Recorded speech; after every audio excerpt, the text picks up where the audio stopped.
Welcome back to Reading Bear. Today, we will take a look at some new malicious compliance stories. And if you enjoyed my content, please don't forget to subscribe to my channel and post some bear emojis in the comments. Let's go! First one is titled, Yes, Drill Sergeant.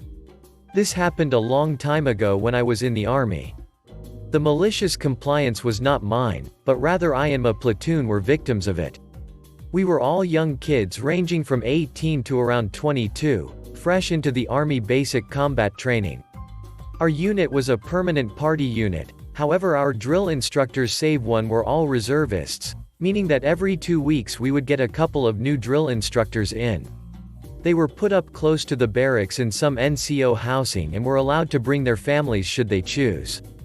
Next to the NCO housing was a restricted access pool available to the civilians. The pool had a fence around it, but it was standard chain link type.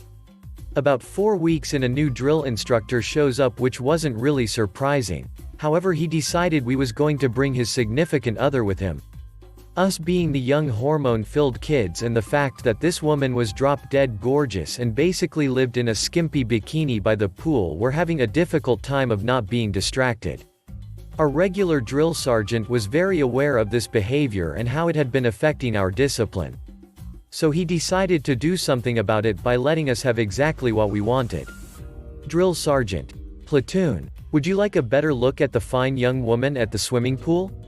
Us. Yes, Drill Sergeant. Malicious compliance served. We were all marched over there as a squad. Ordered to face the pool and take in as much of the sights as we could. All while doing push-ups. A lot of push-ups. The woman initially enjoyed her audience, though once the novelty of it wore off. I think she realized it was kind of a punishment for us. I don't think any of us were truly upset about it, but I for one had never done so many push-ups in my life at one time.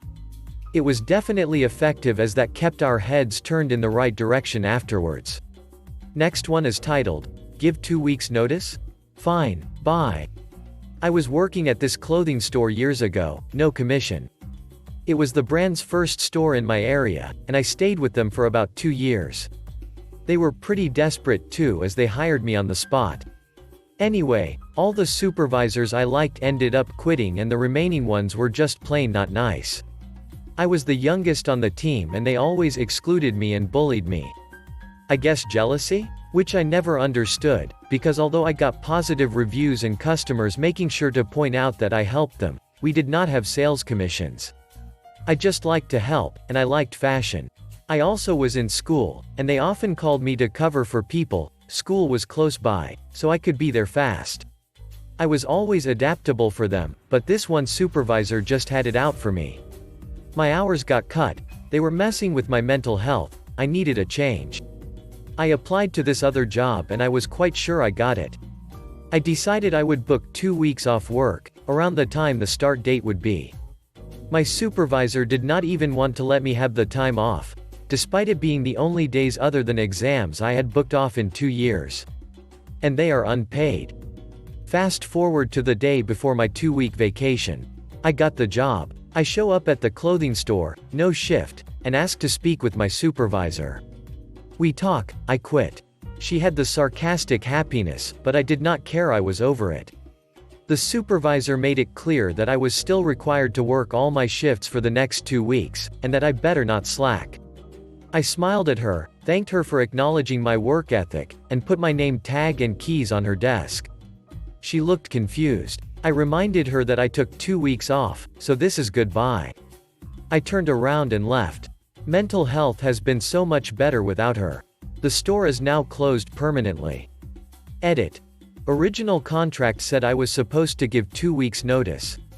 I don't know what the penalty would be if I went Mia. This job was not a career job. I did not care for a reference and did not intend to put it on a resume. Edit 2.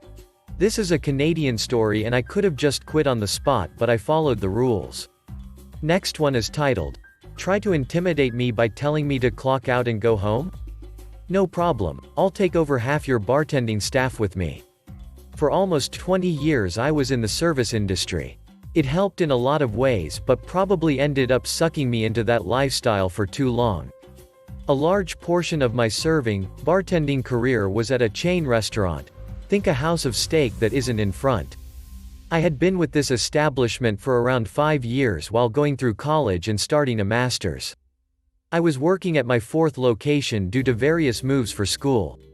By this point I was a server, bartender, trainer, and I had been approached multiple times about MIT, manager in training, but I politely declined. All of this to say I felt like I had a pretty good standing and history with the company. Well, one day a guy, let's call him Chad, who I personally disliked, started going through MIT. Our mutual dislike started before my first day at work even, but to be concise, he was indirectly involved in a small confrontation between his friend, me, and the girl his friend was talking to. It's actually a pretty funny story in itself. If this blows up or people are interested, I'll tell it. Chad had a massive superiority, or is it inferiority, complex, probably rooted in his height. Not trying to be a dick or insensitive, but it's my best guess. And although we maintained civility at work, I'm pretty sure we were both aware that we didn't like each other. For several weeks, probably at least 2 months, bartenders weren't making money. For context, the bar area had around 9 booths arranged around the U-shaped bar in the center. But bartenders weren't allowed to take those tables, only guests seated at the bar. After several weeks of walking with $40 to $50, including our bar tip out from servers, on a weekend shift we all began pleading with management to help us. I know I and others asked for them to let us have at least a couple tables in the bar lounge. We're talking 10 feet from the bar. Given that bartending was something you almost always had to work up to, start at server, do well you have a shot of moving up. We all felt like we had demonstrated the ability to handle the tables and not allow drink times or bar guests to suffer. Especially as the actual bar was pretty dead most weekends, seeing as we were making so little. So we were all offended to some degree, feeling like it was a double slap in the face of, we don't care about you not making money, and, we don't trust you to handle lounge tables. Morale was low. One day, after we voiced our concerns to deaf ears, when the bar was of course slow, Chad basically orders me to do something like count inventory or some other busy work.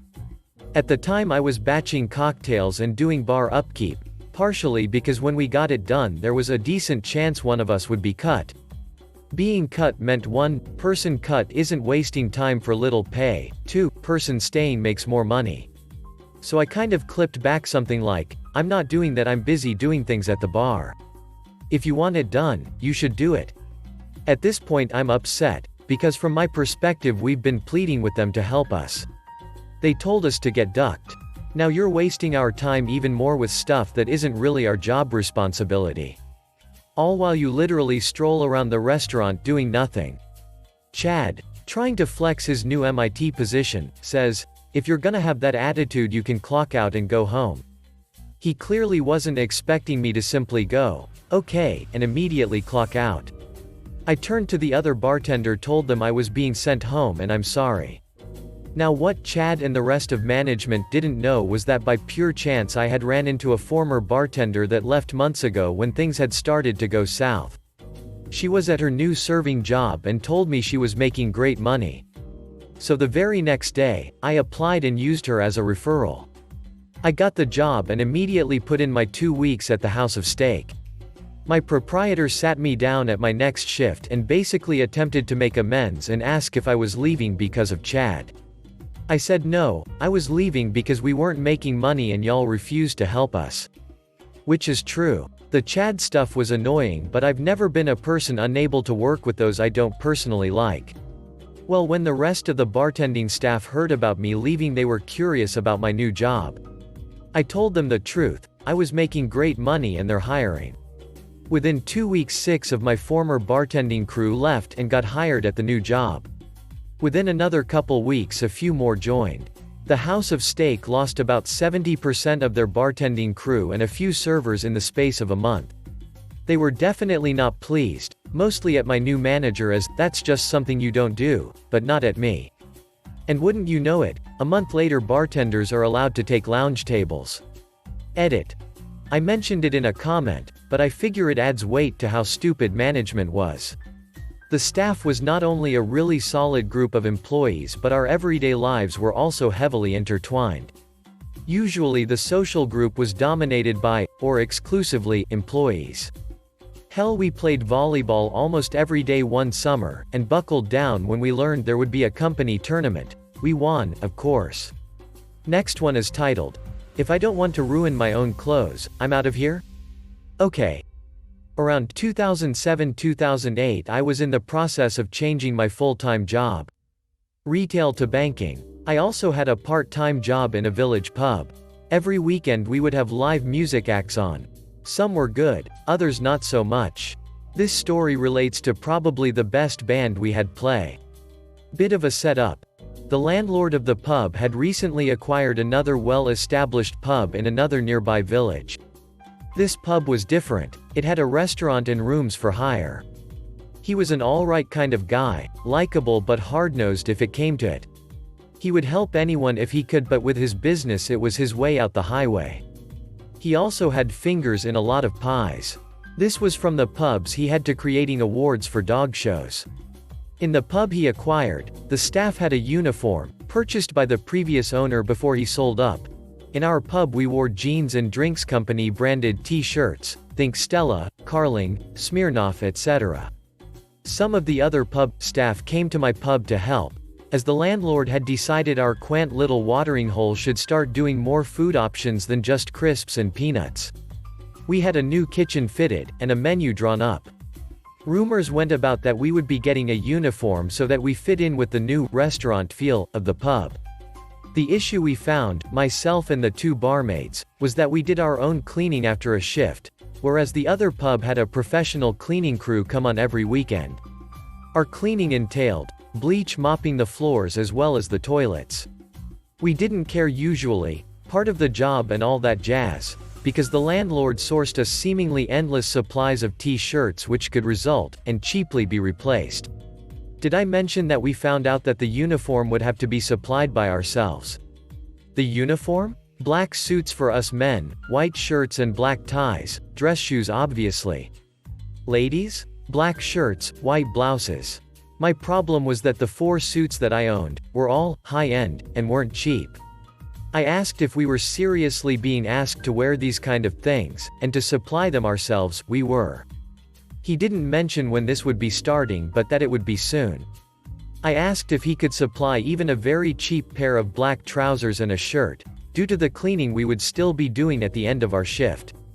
Flat out no. I had a week's holiday booked, so I left it in his hands to come up with a solution whilst I was away.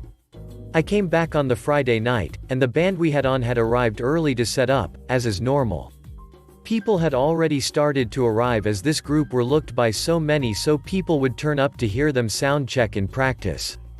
I turned up on jeans and a t-shirt to see the two barmaids in black skirts etc. Nobody had told me that the uniform change had been instigated. The landlord came through the bar and asked where my suit was. I said that I hadn't been informed and I still wouldn't have worn it, I was not going to be using bleach whilst wearing it. This is where the hard-nosed side came out, and also where the MC appeared. He said you can go home and change, or you can hand in your till key and leave. So I handed him my full key, apologized to the two barmaids for leaving them in the lurch, got my coat and went home. Good later I was back in the pub, but this time with a few mates, listening to an awesome night of rock cover versions of classic feel-good songs.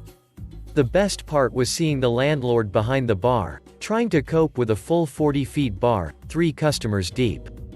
He was supposed to have been taking his wife and daughter out to a new restaurant in the next big town that had opened. He had to cancel his plans and work. I felt sorry for the ladies I left there to work, but I did get a huge kick out of seeing him working. I stayed until closing time, then as they started to clean I left.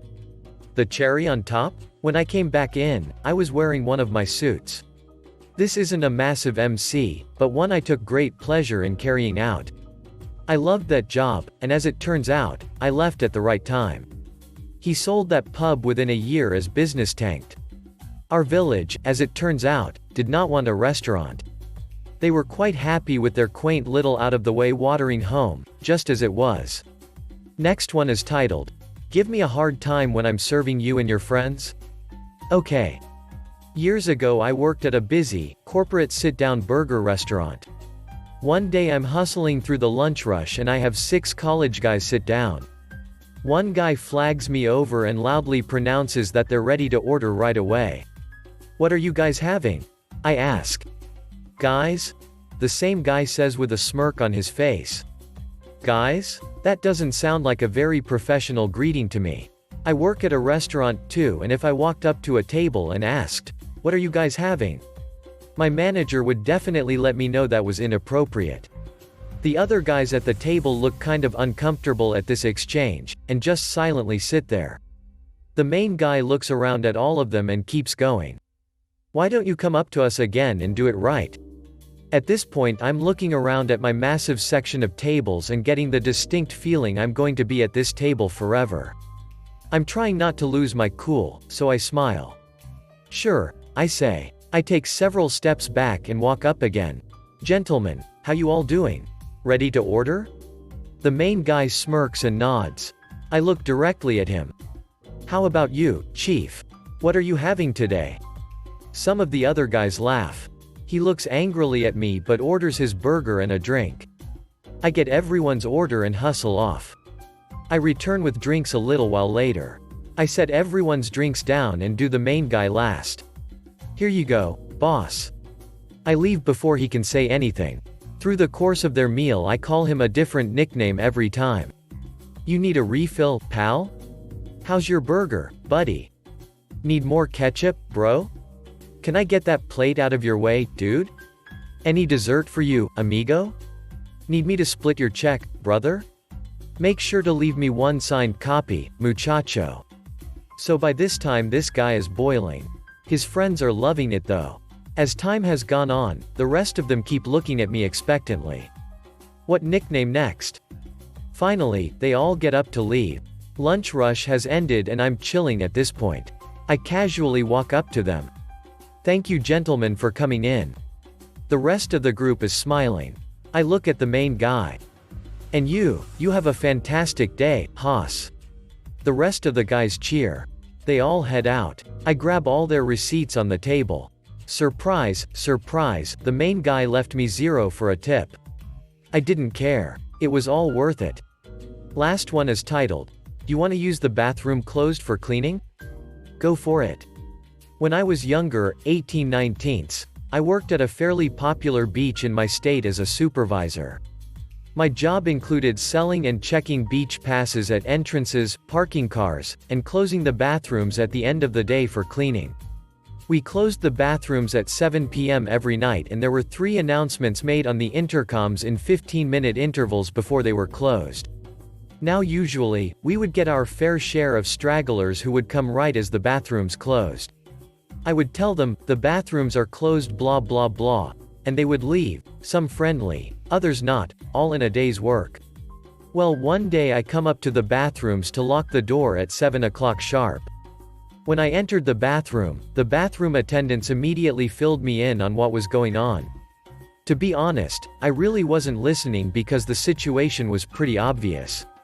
There was poop everywhere. The mirrors, walls, sinks, toilets, toilet paper, floors, everything, was covered in diarrhea. A full-blown shitageddon, if you will. From what I understand, a beachgoer on some sort of drug destroyed the bathroom at approximately 6:55 p.m. and ran out before anyone could say anything. Now look. I'm usually a pretty laid-back girl, so I said something along the lines of, "Well, whatever, we have a power washer connected to some pretty industrial cleaner and floor drains. Let's get this done so we can go home. People suck sometimes." The offender was clearly battling an addiction. Shit happens, literally. I lock the door, and put some gloves on. I start hearing banging on the door, so I walk over and open it to a line of angry Karens. The head Karen of the group starts asking if they can use the restrooms. Me. "I'm sorry, unfortunately the bathrooms are closed and are currently being cleaned. They close at 7 o'clock and I can't make any exceptions." Head Karen. "Well, we need to go. Open the door." Me. There were 3 announcements stating that the bathrooms were closing. I'm sorry, but I cannot do that. Here's when things got serious. She and a few other Karens start pushing on the door to open it and begin calling me some of the most disrespectful names in the book. I'm holding the door and threatening to call security, especially because the poor bathroom attendants, a bunch of 16-year-old girls, are scared and unsure of what to do. Cue malicious compliance. I tell the Karens to give me a second to let the attendants out and they are welcome to use our closed facilities. The girls leave, I open the door, and they are met with the poopiest crime scene of all time. They immediately evacuate the poo-nuked bathroom in silence as I stood there acting like I was confused. Of course I got some threats that I was going to be fired, but the next day there were no complaints filed. Guess it's hard to report someone for being accommodating. Thanks for listening.